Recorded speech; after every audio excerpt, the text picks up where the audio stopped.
पवित्र ग्रंथ रामचरितमानस की एक चौपाई आजकल चर्चा का विषय बनी है।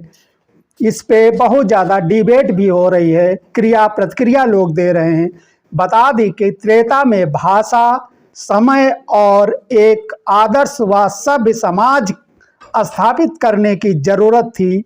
इन्हीं सब बातों को ध्यान में रखते हुए भगवान श्री राम ने मर्यादा का पालन किया और मर्यादा पुरुषोत्तम कहलाए।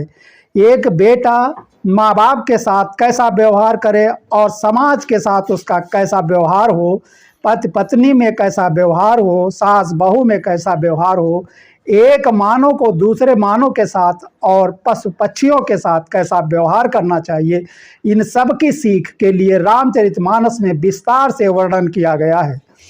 इन सब के लिए रामचरितमानस में दोहा, चौपाई, छंद, सोरठा आदि के माध्यम से समाज को दिशा देने का काम किया गया है।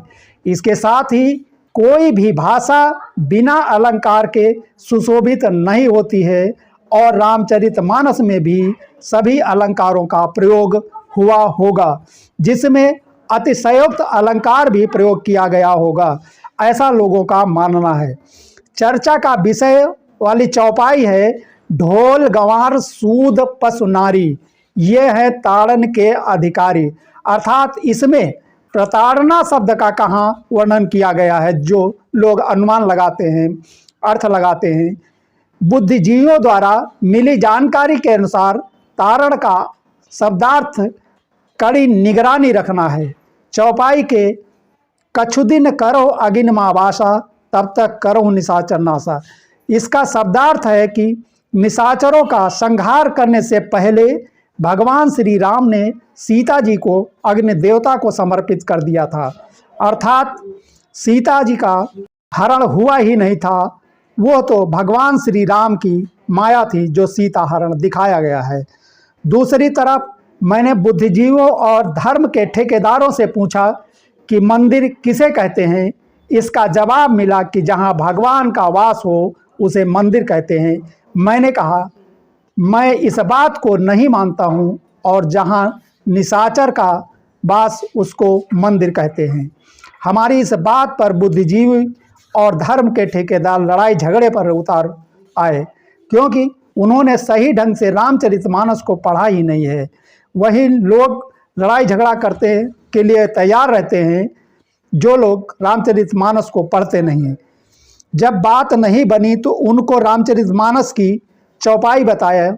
मंदिर मंदिर प्रतिकर शोधा, देखे जहाँ तहाँ अंगनित जोधा। अर्थात पूरी लंका में निशाचर रहते थे और उनके घरों को मंदिर कहा गया था, लेकिन विभीषण जो राम का भक्त था उसके घर को मंदिर नहीं कहा गया। वो राम का अनन्य भक्त था और भगवान श्री राम में अगाध आस्था भी रखता था, लेकिन उनके घर को मंदिर नहीं कहा गया, जबकि विभीषण के घर को मंदिर कहना चाहिए था।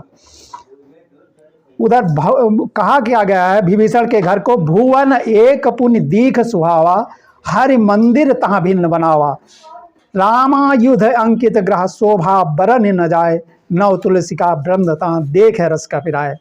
अर्थात विभीषण के घर को मंदिर नहीं कहा गया था, भुवन कहा गया था। दूसरी तरफ दूसरी चौपाई में है मोह न नारी नारी के रूपा, पन्नगार यह चरित अनुपा। रंग भूमि जब सी पगुधारी, देख रूप मोहे न नारी। इन दोनों चौपाइयों में कहा गया है स्त्री स्त्री के रूप को देखकर मोहित नहीं होती है।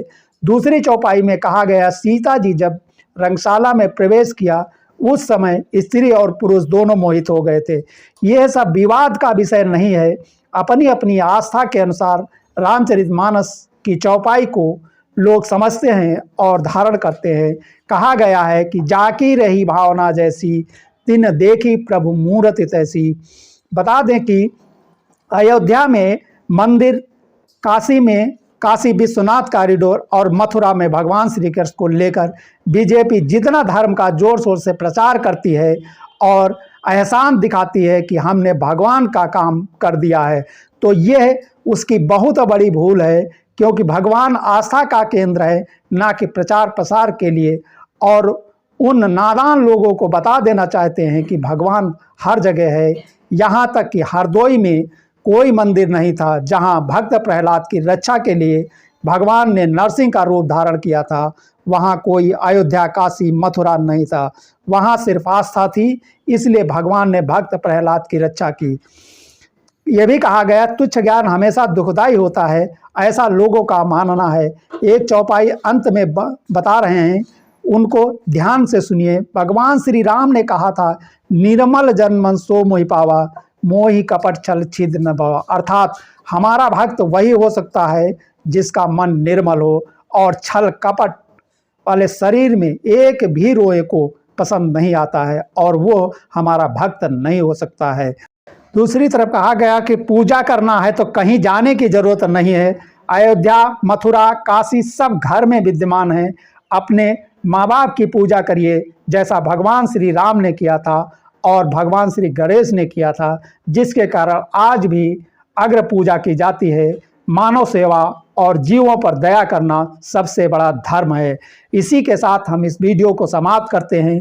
तब तक के लिए जय हिंद, जय भारत, वंदे मातरम।